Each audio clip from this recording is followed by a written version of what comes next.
Senhor esteja convosco. Está no meio de nós. Proclamação do Evangelho de Jesus Cristo segundo Lucas. Glória ao Senhor. Naquele tempo, Jesus contou esta parábola para alguns que confiavam na sua própria justiça e desprezavam os outros. 2 homens subiram ao templo para rezar. Um era fariseu, o outro cobrador de impostos.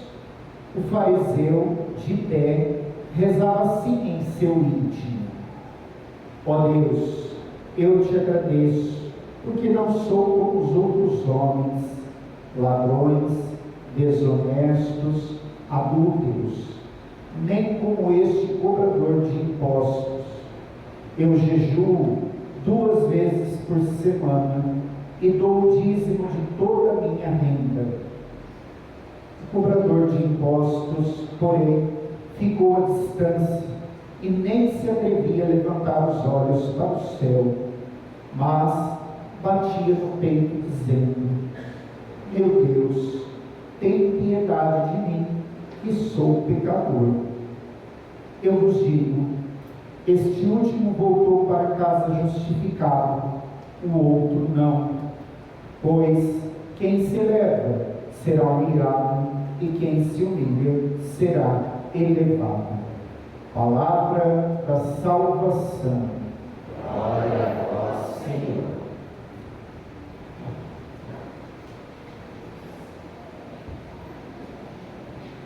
Meus amados irmãos e irmãs no Senhor, no domingo passado, a palavra de Deus nos convidava à perseverança na oração em todas as circunstâncias da nossa vida.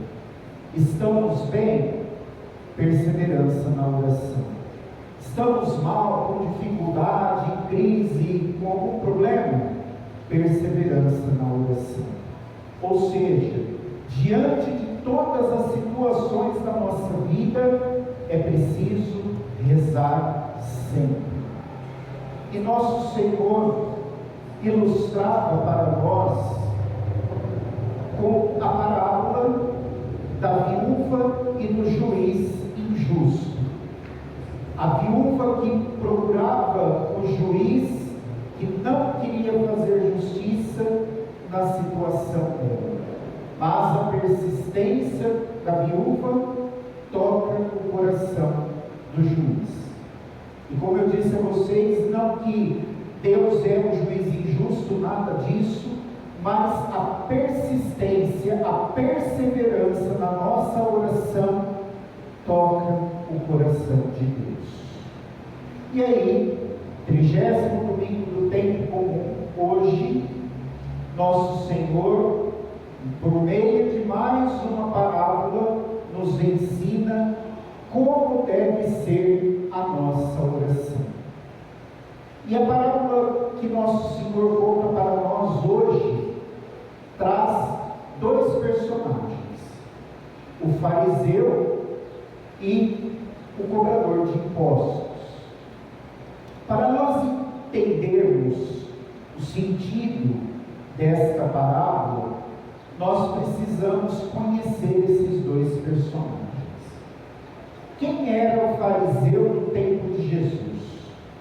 O fariseu era aquele que vivia de forma correta, completa a sua religião, ou seja, obedecia todas as regras e mandamentos da lei judaica, da religião judaica, e por isso era mostrado como uma pessoa fervorosa na fé, ou seja, uma pessoa zelosa na vida da sua fé. Verdadeiramente poderíamos dizer, no tempo de Jesus, fariseu era um homem, uma pessoa de fé. E aí, o fariseu, pelo fato de seguir todos os preceitos, de ser excessivamente zeloso na sua fé, acabava até cobrando dos outros uma vivência da fé da mesma forma que vivia.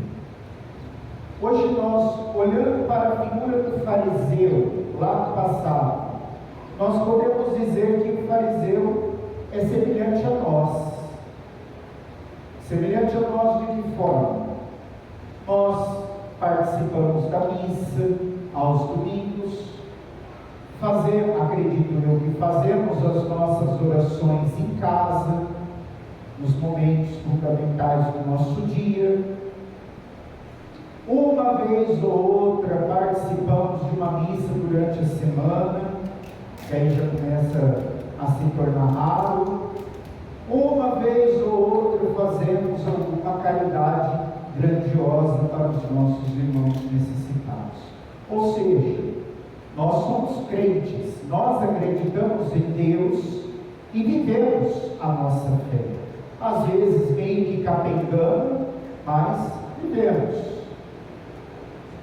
Só que a palavra fariseu, nos nossos dias, se tornou meio pejorativa. Por quê? Quando fala que uma pessoa é fariseu, a nível de religião, fala-se que então essa pessoa, ela é hipócrita. Por quê? Faz uma coisa, fala uma coisa e depois vive outra. Faz completamente ao contrário daquilo que prega, daquilo que fala, ou seja, vive de máscaras na fé. Já o segundo personagem, o cobrador de impostos, era já uma pessoa não bem vista na sociedade no tempo de Jesus. Por quê? Israel, na época de Jesus, era colônia de Roma, ou seja, tudo dependia de Roma, e todos os impostos que era recebido em Israel era enviado para Roma. Portanto, o povo de Israel, de certo modo, tinha um ranço com Roma, porque era colônia de Roma. E aí, todo judeu que passava, que arrumava um emprego como cobrador de impostos, e cá entre nós, cobrador nunca é bem visto. Antes de eu ser seminarista, entrar no seminário, eu trabalhava como cobrador, não de impostos, mas trabalhava como cobrador de uma grande loja. E aí, batia lá na porta dos outros: ó, você está devendo meu empregador, vim te cobrar. Acha que alguém me recebia bem, acha que alguém me recebia com um sorriso no rosto. Ninguém gosta de ser cobrado. Teve um episódio que eu fui lá, eu sou de Taquaritinga, fui num bairro Barra Pesada de lá, e bati na porta da casa, a pessoa saiu correndo atrás de mim com a vassoura para me bater. Ou seja, cobrador não é bem recebido. E de impostos piorou. Por quê? Nós sabemos que pagar imposto não é bom, porque a maioria das vezes o imposto não é revertido em benefício nosso. E aí, aquele que assumia esse emprego na sociedade judaica era conhecido por duas formas: como traidor, porque estava junto com Roma, e como pecador público, porque na época de Jesus, todo cobrador de imposto, além de cobrar um alto imposto, roubava. Qualquer semelhança era coincidência, viu gente? Mas cobrava imposto e roubava. E aí, o que acontecia? Era um pecador público. Onde chegava, era uma pessoa não grata. Porque, olha lá o traidor, olha lá o ladrão, que rouba da gente, que traiu nós. Era uma pessoa mal vista. Ambos foram rezar. E Jesus então conta o que aconteceu na oração desses dois. Eles estavam rezando. E Jesus diz que o fariseu foi uma pessoa arrogante, foi uma pessoa que na sua oração se colocou quase como um ser de Deus. Por quê?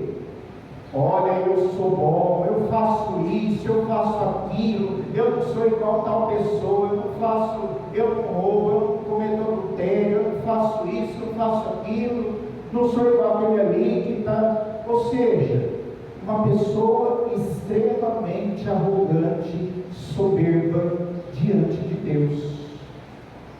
E aí, essa oração que o fariseu fez não foi ouvida por Deus, porque não passou nem da altura da sua cabeça, não chegou até Deus. Mesmo Deus conhecendo, sabendo tudo que nós precisamos, até mesmo antes de nós pedirmos, mas a oração do fariseu não foi ouvida por Deus,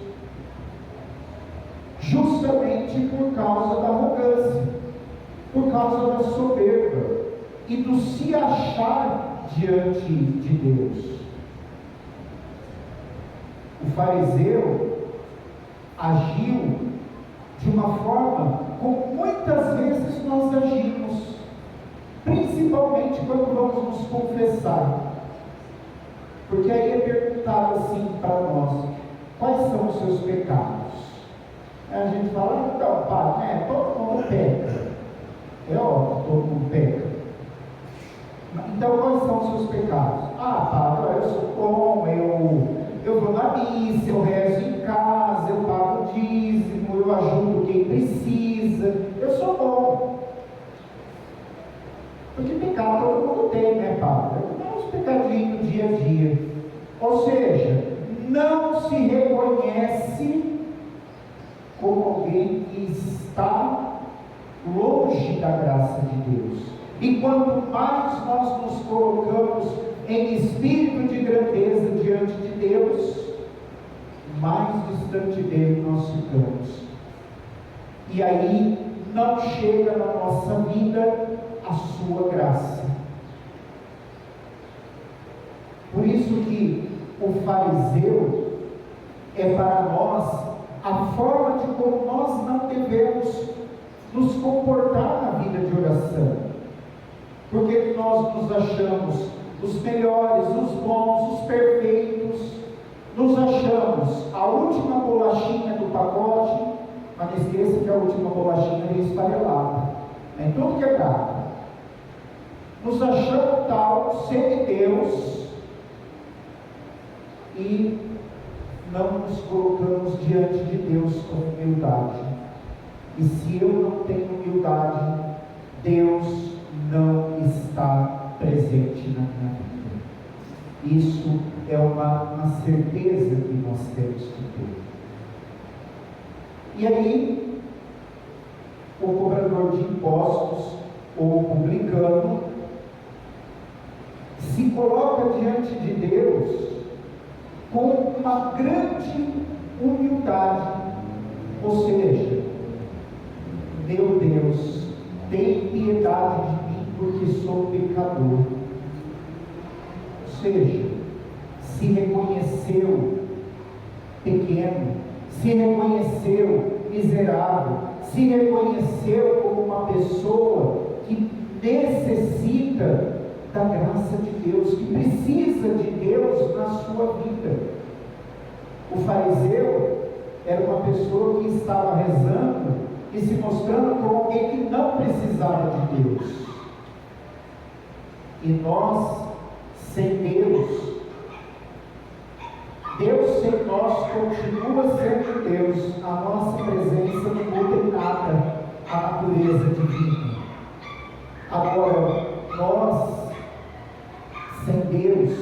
com perdão da expressão chula que eu vou usar agora, mas não passamos do verme, do cocô, do toba do cachorro, porque nós somos insignificantes sem Deus.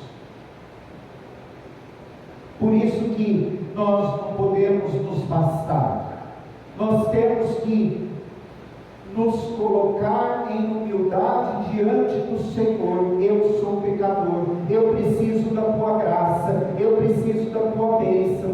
Senhor, esteja presente na minha vida. A palavra humildade vem de humus, terra.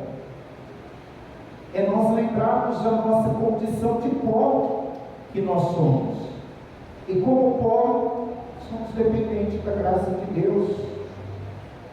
Por isso não se achar, porque quem se acha se perde. Nós temos que viver essa proximidade, esse amor de Deus no espírito de pequenez. E aí Jesus termina a parábola dizendo: o fariseu, que achou que fez a melhor oração da face da terra, foi embora sem acontecer nada na vida dele. O publicano, cobrador de impostos, foi salvo, foi embora salvo para casa. Por quê? Porque reconheceu que precisa de Deus, reconheceu que precisa da graça de Deus, soube que sem Deus não é nada, não é ninguém, e por isso buscou a Deus. Ao olhar para esses dois personagens, nós temos que nos perguntar: como eu estou me colocando diante de Deus? Como um fariseu? Eu sou assim, Senhor, eu sou bom, viu? Já pode me promover a semideus. Ou nós estamos, tem piedade de mim, eu sou pecador, eu sou miserável, eu sou um lixo, tem piedade de mim. Será que nós estamos nos colocando assim? E a leitura segunda de hoje que nós ouvimos, nós olhamos para Paulo, escreveu o seu testamento, pouco antes da sua morte. Paulo diz assim: combati o bom combate, guardei a fé, completei a corrida, só me falta receber a coroa da vitória que o justo juiz me dará. Se nós ficarmos presos nessa parte, talvez nós vamos olhar para Paulo e falar: Paulo também está sendo meio arrogante, está se achando também. Mas aí nós precisamos passar para a segunda parte da leitura, lá a partir do versículo 17, quando Paulo começa a dizer assim: mas o Senhor esteve ao meu lado, Ele me deu forças, Ele fez com que a mensagem fosse anunciada, Ele fez com que todas as nações ouvissem a mensagem. Eu fui libertado da boca do leão por Ele, e Ele me salvará. Ou seja, Paulo era um homem cheio de dons, talentos, tinha uma pregação impecável, mas só fazia isso por quê? Por ele quem? Deus. Era dependente totalmente de Deus, era por Deus que eram feitas as coisas que Paulo fazia. É assim que nós devemos rezar. E ainda assim, se o exemplo de Paulo não ajudar a gente a mudar de vida, faço uma outra coisa prática que eu vou ensinar para vocês. Olha para a cruz. Olha, todo mundo olha para a cruz agora, fazendo favor. Olha para a cruz. Agora olha para a sua vida. Olha para si. Se alguém te acusasse de alguma coisa injustamente, o que você faria? Se alguém te zombasse, te batesse, te torturasse, te deixasse a ponto de destruir, machucar, o que você faria? Se você fosse crucificado injustamente, o que você faria? Ou seja, para eu perceber se a minha oração está sendo agradável a Deus, está sendo uma oração humilde, eu tenho que olhar para as situações da vida e perguntar assim: o que Jesus faria se estivesse no meu lugar? O que Jesus faria diante dessa situação que eu estou vivendo hoje? O que Jesus faria se estivesse passando a mesma coisa que eu estou passando? E assim, tendo a clareza disso, nós conseguimos fazer uma oração humilde, que transforma, que toca o coração de Deus e faz com que Deus derrame muitas bênçãos e muitas graças na nossa vida.